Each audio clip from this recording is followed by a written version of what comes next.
It looks like I've been missing a ridiculously simple fix for chips dropping out of the back of my mini lathe spindle onto the change gears for the last 13 years. Until now, I've just kept a foam plug in the end of the spindle, and cleared out the accumulated swarf from time to time.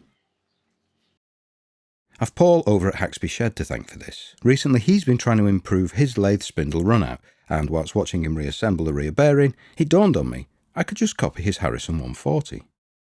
All I'd need is a short tube with an internally threaded end that would screw onto the end of the spindle and poke through the end cover just far enough for the chips to fall outside of the lathe rather than inside. The spindle looks to be M27 by 1.5. One issue that I could foresee is that making test fits would be tricky.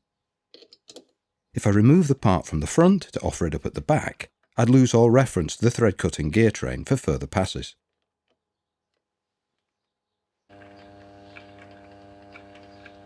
To get around the problem of rechucking the part, I made a dummy spindle from a piece of scrap. Now maybe I'm on my own here, but in my workshop, new material is reserved strictly for when there's no alternative. Generally, new stock is just there to be admired, and then returned to the box.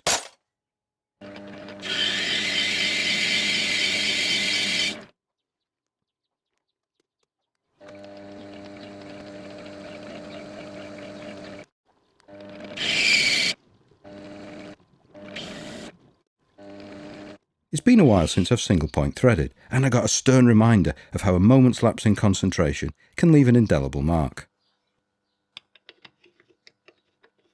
Whilst there's no guarantee it's identical, using the existing nuts as a guide should get me somewhere near. For the spindle extension, I found a piece of chromed brass tube in my junk, which I have a feeling was once part of a kitchen tap.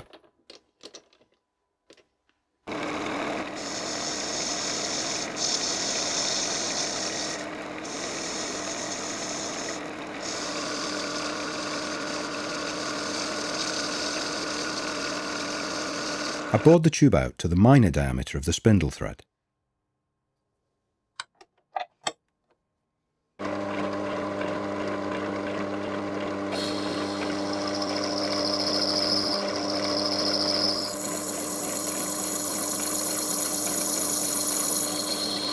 And then cut an internal relief to the size of the major diameter. This would give me somewhere for the chips to break, and once I'd scratched its surface, I'd know I'd cut to depth. This little project would be my first time using an insert threading tool, so I took it nice and steady.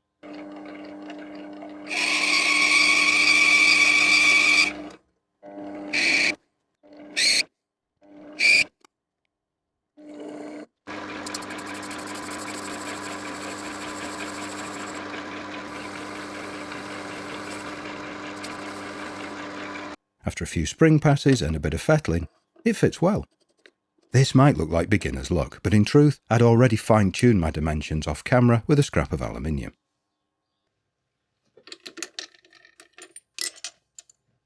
The only thing that remained was to see if it would fit where it was supposed to. The next little problem was the hole in the end cover was too small, and too in the wrong place.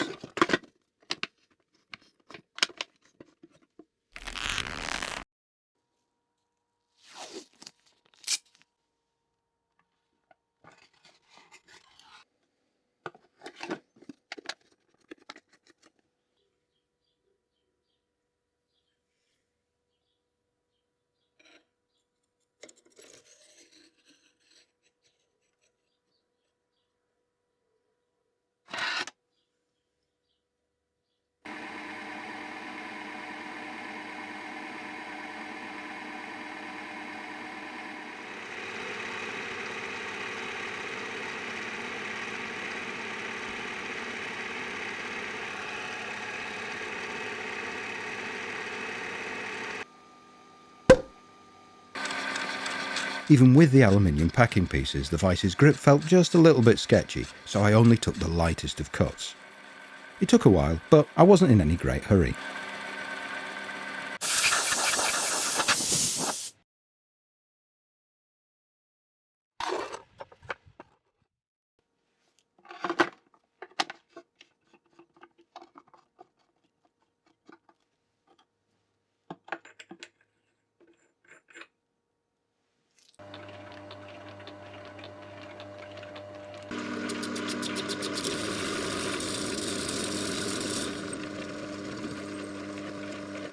Once I'd trimmed off the excess length, a couple of spanner flats finished the job.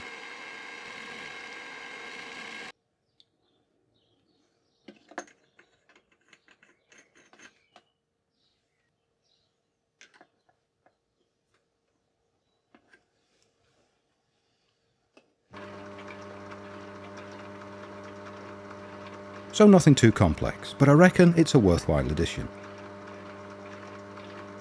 Thanks for watching. I hope to see you next time.